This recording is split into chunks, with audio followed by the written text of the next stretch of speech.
Hello guys, welcome sa ating munting YouTube channel. In this video ay bibigyan ko kayo ng tips kung paano ba pumasa sa inyong mga board exam. Before we start, let me introduce myself. Ako nga pala si Ansel and I am a licensed professional teacher. Nung nag-aaral pa ako mula elementary hanggang college, ako yung klase ng estudyante na average student lang. Never ko na-experience na makasama sa may mga honor magsimula elementary hanggang sa makagraduate ako ng college. Noong high school pa ako yung klase ng estudyante na mas priority ko lagi yung paglalaro ng badminton at basketball kaysa mag-aral. Kaya madalas mabababa talaga yung mga grades ko. Tungtong ko naman ng college, mula first year hanggang makatapos ako ng college, ay isa akong working student. So nagtatrabaho ako ng 7 to 8 hours a day at pumapasok naman ako sa eskwelahan ng 4 na oras araw-araw dahil yung oras ng klase ko sa school ay 4:30 hanggang 8:30 ng gabi. Bali, mas mahaba pa yung oras ko sa pagtatrabaho kaysa sa pag-aaral. Nung nakapagtapos naman ako ng pag-aaral, way back 2019, hindi agad ako nag-take ng board exam. Mas priority ko muna ang magtrabaho upang kumita ng pera. Kasabay pa nun ay nag-lockdown dahil nagkaroon ng COVID-19. Take ako ng board exam, which is License Examination for Teacher, noong October 2, 2022. Which is 3 years yung pagitan magmula nung nakapag-graduate ako noong 2019. Simula ako mag-review noong August at yung exam ay October, which is 2 buwan yung preparation ko sa pagre-review. Sabay pa nun ay pinagsasabay ko ang pagtatrabaho sa umaga bilang isang collector sa isang lending company at sa hapon naman hanggang gabi ako nagre-review para sa board exam. Mula sa 3 taon na pagkakawala ko sa linya ng pag-aaral at sa 2 buwan kong preparation, ito yung mga tips na maibabahagi ko sa inyo upang pumasa kayo sa inyong mga board exam. Tip number 1 ay pray. Bago magsimula at pagkatapos nyo mag-review, ay palagi kayong manalangin sa itaas. Napaka-powerful at nakakagaan talaga ng kalooban kapag alam mong may isang supreme being tayong nasasandalan na sa tuwing na panghihinaan na tayo ng loob at talagang stress na tayo, meron tayong isang Diyos na nalalapitan upang kausapin at idulog sa Kanya yung mga nararamdaman natin. Kaya napakahalaga na lagi tayong manalangin at huwag nating kakalimutan si God bago tayo mag-review at pagkatapos natin mag-review. Tips number 2. Don't make it secret. Karamihan sa mga magte-take ng board exam, ang ginagawa nila ay sinesekreto nila yung gagawin nilang pag-take ng board exam nila. Iniisip kasi nila na kapag sinikreto lang nila yung pag-take nila ng board exam, ay just in case daw na bumagsak sila ay hindi malalaman ng iba at hindi sila mapapahiya. Pero mali ang ganong klase ng mindset dahil lumalabas na wala kang tiwala sa sarili mo at nagpe-prepare ka na agad na magiging failure mo kahit hindi pa man din dumarating yung exam. Dahil sa pagsisekreto mo na magte-take ka ng board exam ay nawawala tuloy yung opportunity na merong mga tao na makakatulong sa iyo upang mas maging ready ka sa pagre-review mo sa iyong board exam. For example na lang sa loob ng bahay nyo, mahalaga na alam ng parents mo at mga kapatid mo na magte-take ka ng board exam upang sa ganon ay mabigyan kanila ng maayos na oras upang makapag-review ka. Halimbawa, imbis na ikaw yung naka-schedule maghugas ng pinggan or maglaba, ay maaaring sila na muna yung sumalo nun upang yung oras na doon ay magamit mo para sa iyong pagre-review. Halimbawa naman sa mga kaibigan mo, maganda na wag mo itong isekreto dahil makakatulong sa kanila. Halimbawa, meron kang mga subjects or mga topics na hindi mo maintindihan pero alam mo na magaling doon yung isang kaklase mo, maaari ka sa kanyang lumapit at humingi ng tulong upang maipaintindi niya sa iyo yung mga topics or subject na hindi mo naiintindihan. Gamitin mo yung connection mo, huwag kang umasa lang sa resources mo, upang sa ganun ay mas lalong tumibay yung knowledge mo tungkol sa inaaral mo. Kaya mahalaga talaga na huwag mong isekreto yung pag-take mo ng board exam. Ngayon pa lang, i-claim mo na sa sarili mo na papasa ka talaga, na hindi ka mapapahiya, na alam mo sa sarili mo na hindi ka pa man nag-take ay maipapasa mo na ito. Ang tawag dyan ay law of attraction.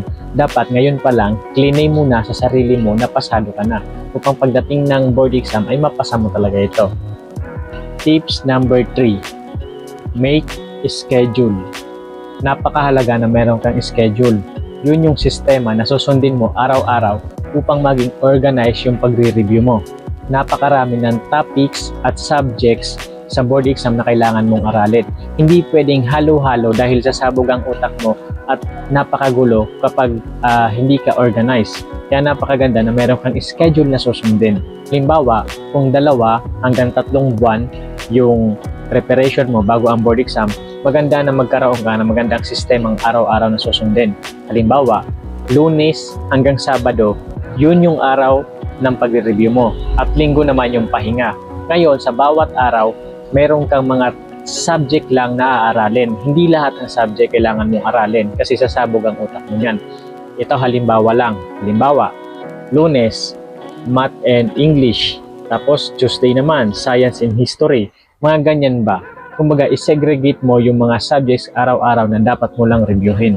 Huwag mong pagsama-samahin sa loob ng isang araw kasi mahaba naman yung time mo para mag-review.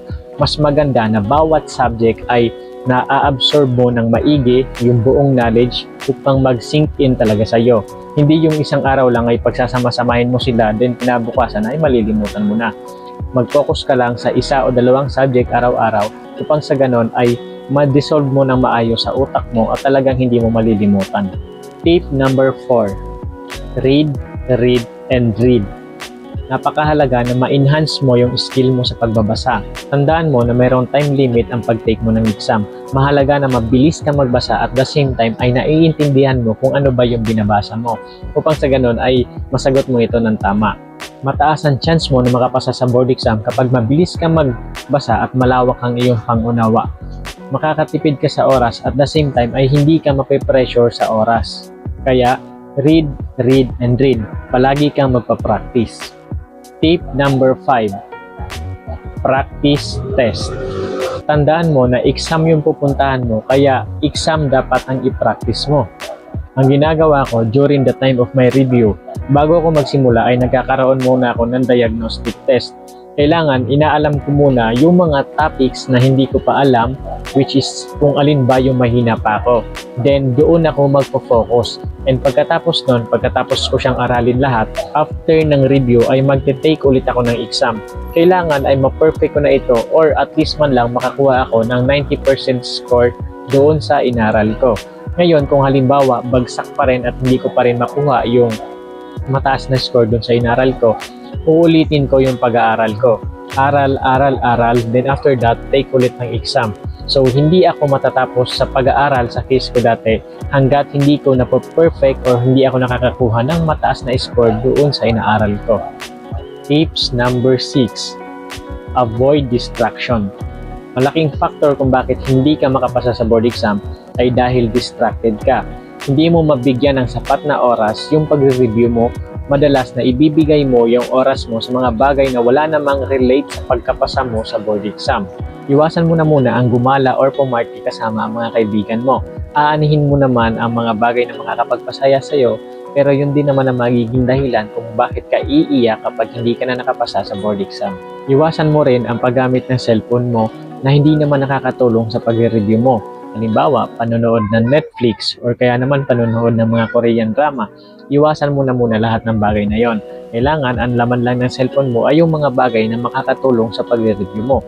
Halimbawa, mga tips kung paano makakapasa sa board exam, mga review na dapat mong aralin. Huwag ka na muna magiging distracted sa loob ng 3 buwan. Ibigay mo na muna yung buong oras at attention mo sa pag-review mo. Kumbaga, maging selfish ka muna. Isipin mo muna yung pag-review mo. Ano naman yung 3 buwan na pagbibigay mo ng oras sa pag-review, ang kapalit naman nun ay magkakaroon ka ng lisensya for lifetime na yon. Kaysa naman na magbubulakbul ka sa loob ng 3 buwan, tapos iiyak ka pagdating ng result ng board exam. Tapos uulit ka na naman, magre-review ka na naman ulit, paulit-ulit lang. Kaya mas maganda pa lang doon sa unang 3 buwan, maging selfish ka na muna. Ibigay mo na muna doon yung buong atensyon at puso mo upang sa ganon ay hindi ka na umulit at hindi ka na maabala pa. Tips number 7. Be healthy. Napakahalaga na sa loob ng 3 buwan na pag-review mo ay hindi ka magkasakit dahil napakalaking abala pag nakasakit ka. Kapag nagkasakit ka, hindi ka makakapag-focus sa review dahil nga masama yung pakiramdam mo. Kaya ingatan mo yung sarili mo habang nagre-review ka. Kumain ka ng masusustansya at napakahalaga na maayos yung tulog mo. At sa araw ng pahinga mo, maganda na mag-exercise ka, magpapawis ka. Kaya huwag mong hayaan na magkaroon ka ng sakit habang nagre-review ka. Tips number 8. Review with friends. Isa sa mga malaking advantage kapag magtitake ka ng board exam, kapag meron kang mga kaibigan na magtitake din ng board exam. Dahil nakakapag-share kayo ng knowledge sa bawat isa. Minsan kasi kapag mag-isa ka lang, napakahirap na meron kang mga topics na hindi maintindihan kahit ginugol mo na or ginuYouTube mo na, hindi mo pa rin maintindihan. Pero napakalaking advantage pag meron kang kaibigan na magaling sa part na yon or sa topic na yon dahil maituturo niya ito sa iyo sa way na alam niyang matututunan mo. Dahil kilala ka niya at alam niya yung learning process mo.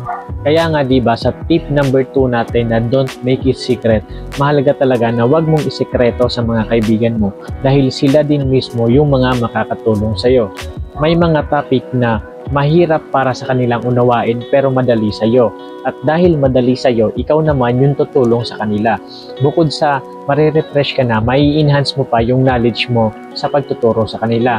Then sa side naman nila, yung mga bagay na madali sa kanila pero mahirap sa iyo, maituturo nila sa iyo ng maayos hanggang sa matutunan mo. Kaya give and take lang kayo pero parehas kayong win-win situation. Tips number 9. Prepare your things. Kailangan at least 3 days before bago yung paparating na exam ay nakaprepare na yung mga gamit na gagamitin mo. I-prepare mo na yung 2 lapis mo, ID, yung pants na gagamitin mo, tsaka yung damit na dapat mong suotin. Maganda na 3 araw pa lang ay naka-ready na ito upang maging less stress na ito sa iyo. At hindi ka na mape-pressure pagdating ng oras kasi nga naka-ready na lahat. Pupunta ka na lang sa mismong exam. At ang ating huling tips number 10. Enjoy the exam. Alam mo ba na kapag prepare and confident ka sa exam, napakasarap sa feeling sa mismong oras ng exam na habang sinasagutan mo lahat ng mga question ay confident ka na alam mo yung sagot. Napakasarap. Kaya napakahalaga talaga ng pagre-review mo. Natatandaan ko ba dati nung ako yung nag-take ng board exam doon sa Prof Ed, bali 150 items kasi yon. Bali magsimula 1 hanggang 80 plus na ata yung question. Parang nagugulat na lang ako, ano to? Sabi ko, bakit parang alam ko lahat ng sagot? Yung tipo ba na binasa mo pa lang yung question, kahit hindi ako tumitingin pa doon sa mga answers na pagpipilian, alam ko na agad kung ano yung sagot. Kumbaga, hahanapin ko na lang kung alin doon sa multiple choice tapos isi-shades ko na lang. Kaya, napakahalaga na prepared ka sa exam upang sa mismong exam ay hindi ka mapipressure bagkus mag-e-enjoy ka pa. Ayun guys, yun nga pala yung 10 tips na ginawa ko dati upang makapasa sa board exam. Naniniwala ako sa iyo dahil pinanood mo ang video na to na ikaw naman ang susunod na makakapasa sa board exam. Magtiwala ka lang sa sarili mo, bigyan mo lang ito ng maayos na oras at preparation at sigurado ko sigad na mismo ang magbibigay sa iyo ng panalo. Magtiwala ka lang sa sarili mo at huwag mong kakalimutan si Lord. Ngayon pa lang, advance congratulations. Salamat!